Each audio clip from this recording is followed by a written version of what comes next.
So hello guys, कैसे हो आप लोग? आई होप बहुत ही अच्छे होंगे सब, और सबके पेपर्स बहुत अच्छे गए होंगे, सब कॉन्फिडेंट होंगे अपने पेपर को लेकर। बाकी ये वीडियो होने वाली है मेरे पेपर के एनालिसिस से रिलेटेड, जो कि फर्स्ट शिफ्ट में था 1 मार्च को।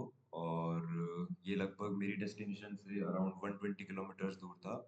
तो मैं एक दिन पहले ही निकल गया था। मैंने सोचा सुबह सुबह कौन ही जाएगा, तो ड्राइव करके एक दिन पहले चला गया था मैं। बाकी अगर बात करें वहाँ के स्टाफ की, तो भाई पूरा एसबीआई का स्टाफ था, अच्छा था ओवरऑल। मेरा first time experience government exam को लेके लाइक अच्छा रहा। कॉलेज भी अच्छा ही था, माउस वगैरह सब बढ़िया चल रहा था। बाकी सब अच्छा था मतलब, और अच्छा लगा मेरे को तो।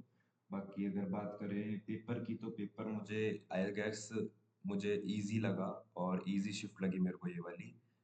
और कोई ऐसी सच प्रॉब्लम नहीं आई। बाकी बताता हूँ आपको भी अटेम्प्ट्स कितने कितने मैंने किए हैं। और इंग्लिश में सबसे पहले अगर अपन देखें तो क्लोज टेस्ट आए थे। क्लोज टेस्ट में ऐसा था कि आई गेस कंफ्यूजिंग तो था, मतलब क्लोज टेस्ट मुझे पर्सनली बताऊं, दो तीन तो ऐसे लगे कि हाँ कंफ्यूजिंग है, बाकी ठीक थे ओवरऑल। और आरसी आया था, आरसी भी मुझे थोड़ा ट्रिकी लगा। बाकी मैंने आरसी के कुछ क्वेश्चन स्किप किए, मेरे से हो ही नहीं रहा था, तो मैंने सोचा यार इसमें टाइम वेस्ट नहीं करना चाहिए। बाकी फिर एंड टाइम में मैं आया था, एक दो क्वेश्चन किए मैंने इसके। और बाकी तो बताऊंगा अभी अटेम्प्ट्स कितने हुए। बाकी एक फ्रेज आया था, उसका मीनिंग बताना था, वो भी कुछ ऐसा रट टाइप का था, मतलब एंड वर्ड उसका रट था। बाकी मैं भूल गया। और एक वर्ड आया था वाइंग, शायद इसका सिनोनिम पूछा था, ये मैंने किया नहीं किया ये शायद मुझे याद नहीं है, एंड में अगर मैंने किया हो तो। बाकी एक डॉन्टिंग आया था, इसका तो मुझे याद था, शायद कंफर्टिंग टाइप का कुछ होता है, एंटोनिम आया था इसका। बाकी मिस स्पेल्ड वर्ड आए थे 5, मतलब एकदम ऐसे ही आंख में दिख रहे थे बिल्कुल। फ्रेंड्स में पहले FRI आता है, उसमें ई लगा हुआ था, और मतलब ऐसे पूरे एकदम नॉर्मल से थे, मतलब तुम्हें ऐसे देख के पता चल जाएंगे। और फिर अरेंजमेंट के क्वेश्चन आए थे दो तीन, तो ये तो मतलब सबसे बनी जाता है। बाकी फ्रेज रिप्लेसमेंट आया था एक, इसमें फाइंड आउट करके भी था। फाइंड करके एक आंसर था मुझे, एक याद है, एक मैं भूल गया। बाकी एक का मुझे याद है, जहाँ तक मैंने फाइंड से करके कुछ किया था। बाकी एरर्स में एरर नहीं आए थे, करेक्ट सेंटेंस पूछा था, मतलब 4 सेंटेंस 5 सेंटेंस दिए थे, 4 सेंटेंस दिए थे ऑप्शन में। और किसी किसी क्वेश्चन में उसमें पूछा था कि करेक्ट बता दो, किसी किसी क्वेश्चन नहीं, सारे करेक्ट ही पूछे थे। और ऑप्शंस अलग अलग थे, 4 ऑप्शन दिए थे, 4 में 4 सेंटेंस है। फिर किसी क्वेश्चन में लिखा था कि नन ऑफ देम करेक्ट, फिर किसी क्वेश्चन में लिखा था ऑल आर करेक्ट, मतलब ऐसा समझ रहे हो ना। तो वैसा कुछ दिया हुआ था। बाकी ये रही इंग्लिश, और इंग्लिश मुझे थोड़ी सी मतलब ट्रिकी लगी। बाकी सिर्फ आर से ट्रिकी लगा, बाकी ये सब तो नीचे नीचे के बताऊं, ये तीनों इजी थे। बाकी एरर्स में मैंने आई गेस दो ही किए 4 में से, दो दो भी किए, शायद एक ही किया। तो मेरे ओवरऑल इंग्लिश में जो अटेम्प्ट हुए हैं वो, मतलब मैंने 22 किए हैं। और मैं इनमें से 3 4 में तो श्योर नहीं हूँ। वो मैंने मे भी तुक्का लगाने की यार, कि मतलब 20 22 तो अटेम्प्ट हो, तो मतलब उस टाइप में मैंने कर दिए। और मैं थोड़ा इंग्लिश में फंबल भी हो गया था मैं, कि यार मतलब नहीं होना चाहिए, लेकिन मुझे फर्स्ट टाइम ऐसा लगा तो हो गया मैं। बाकी इंग्लिश में 22 हुए, तो मुझे इससे मतलब ऐसा है कि 3 4 तो मेरी गलत होंगे, और बाकी में भी और भी हो जाए तो कोई वो नहीं है, मतलब हो सकते हैं, मतलब मुझे ऐसा लग रहा है। बाकी ठीक गया, मेरा इंग्लिश का भी ठीक था। बाकी अगर बात करें कॉन्ट्स की बात करें कॉन्ट्स की, तो कॉन्ट्स मुझे कंपैरेटिवली इजियर लगा, बाकी सारी शिफ्ट से जो मैंने पहले एनालिसिस देखे थे। और बाकी जो भी मतलब रहता है उससे मुझे इजी लगा। बाकी अगर देखें तो 12 सिंप्लीफिकेशन आए थे, बिल्कुल एकदम डायरेक्ट थे, ऐसा कुछ था ही नहीं उनमें। 5 5 5 डिवाइडेड बाय 11 कर दो, तो मतलब बहुत इजी टाइप के वो थे, मतलब ऐसा है कि 20 20 30 30 सेकंड में तुम बना सकते हो सारे। और 12 पूछे थे वो भी। और उसके बाद अगर तुम देखो तो क्वाड्रेटिक आया था, क्वाड्रेटिक भी दे दिया, मतलब 17 वन लाइनर हो गए थे। बाकी क्वाड्रेटिक भी बहुत सिंपल था, कि 7 बीच में रख दिया, मतलब x² प्लस 7x प्लस 12 दे दिया। फिर किसी किसी में 49, मतलब बहुत इजी थे, कि अगर तुम देख लो तो एक बार में बन जाएंगे। और फिर एक केसलेट आई थी, केसलेट में बॉयज गर्ल्स थे, और 8th 9th 10th क्लास थी, तो ये भी डुएबल थी, रेशियो से बन जा रही थी, कोई इक्वेशन नहीं बन रही थी। बाकी और अगर अपन बात करें डीआई की, तो डीआई में एक पुणे और बार ग्राफ था। पुणे और मुंबई दिए हुए थे और कुछ ABCD था या फिर कुछ अलग था, मतलब 1900, मतलब ऐसा ईयर्स होंगे या फिर ऐसा ही कुछ था। बाकी मुझे जहाँ तक याद है ABCD लग रहा था मेरे को।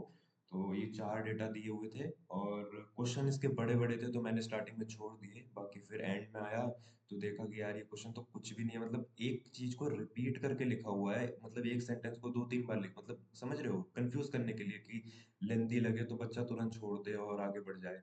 तो फिर मैं वापस आया तो मतलब वो तो बन ही गए, मतलब 30-30 सेकंड, 40-40 सेकंड में निकल गए थे क्वेश्चन।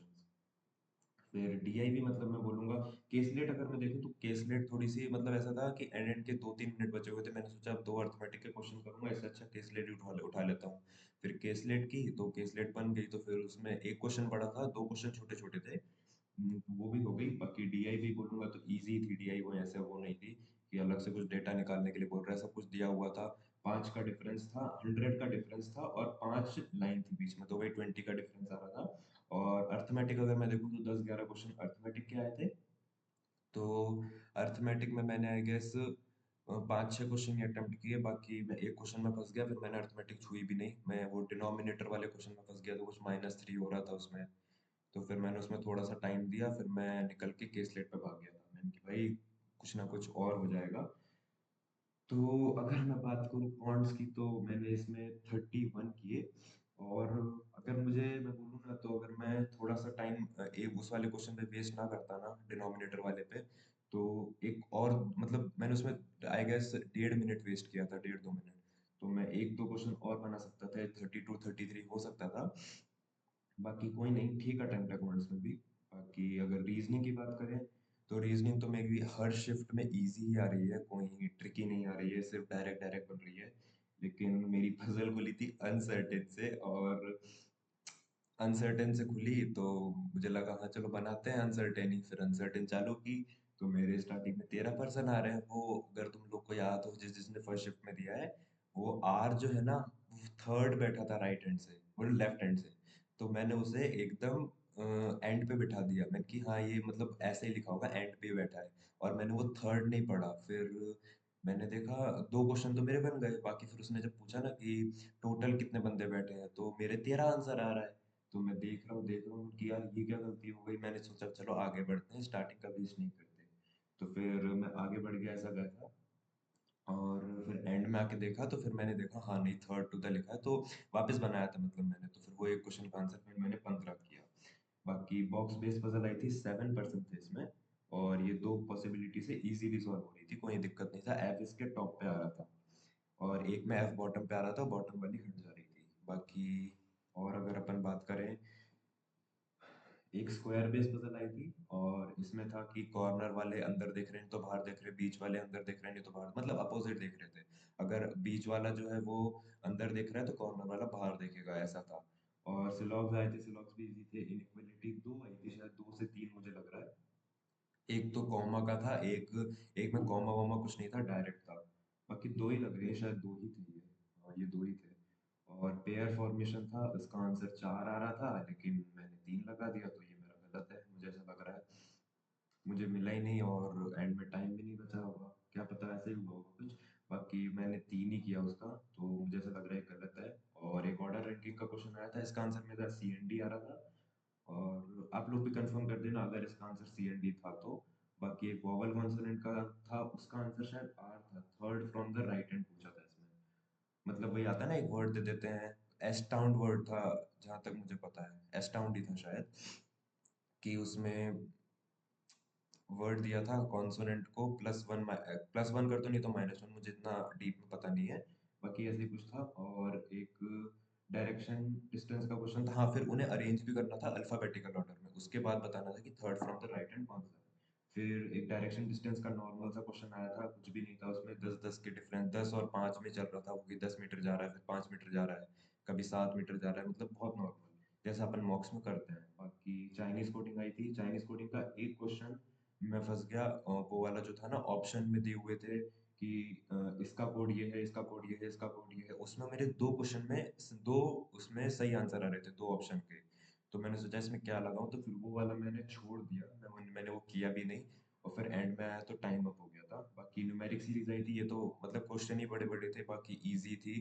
किसी में पूछा था राइट से कौन है, लेफ्ट से कौन है, इवन नंबर, दो इवन नंबर साथ में उनके पीछे ऑड नंबर है, मतलब ये बहुत इजी टाइप की थी, ऐसा कोई वो नहीं था इसमें भी। तो अगर मैं रीजनिंग की बात करूँ तो मैंने इसमें 34 अटेम्प्ट किए, बाकी एक मुझे पता चल गया कि मेरा गलत है। बाकी देखते हैं अब इजी शिफ्ट थी, और नॉर्मलाइजेशन का कैसा क्या रहता है मुझे भी उसका कुछ आइडिया नहीं है। बाकी मेरे ओवरऑल अगर अटेम्प्ट बताऊं तो मैं 87 किए मैंने। अब 87 में से तो एक मतलब एक्यूरेसी 100% तो ऑब्वियसली रह ही नहीं सकती, रह सकती है, बहुत से लोगों की रहती भी है। बाकी मुझे ऐसा लग रहा है कि रीजनिंग में एक आध दो गलत हो ही गए होंगे। एक गलत तो मैंने अभी देख लिया है, एक तो मे बी ओवर हुए हो। कॉन्ट्स में मुझे लगता है कि मैक्स टू मैक्स एक आध गलत होगा, वो भी हो कि नहीं हो, बाकी वो तो एग्जाम मतलब रिजल्ट आने पे पता लगेगा। इंग्लिश में हो सकते हैं, बाकी मैं इतना कुछ गैस नहीं कर रहा हूँ, मैं कर रहा हूँ मेंस की प्रिपरेशन। बाकी आप लोग भी अपने अपने अटेम्प्ट जो है वो जरूर बता देना कि आपके किसी भी शिफ्ट में वो आपने 22 को एग्जाम दिया हो, 27 को दिया हो, 30 को, 30 बोल रहा हूँ, 28 को दिया हो, फर्स्ट को दिया हो, किसी भी दिन दिया हो, और आपके अटेम्प्ट जो है वो जरूर कमेंट करके बताना। बाकी इस वीडियो में इतना ही, बाकी तब तक मिलते हैं नेक्स्ट वीडियो में, तब तक के लिए बाय बाय।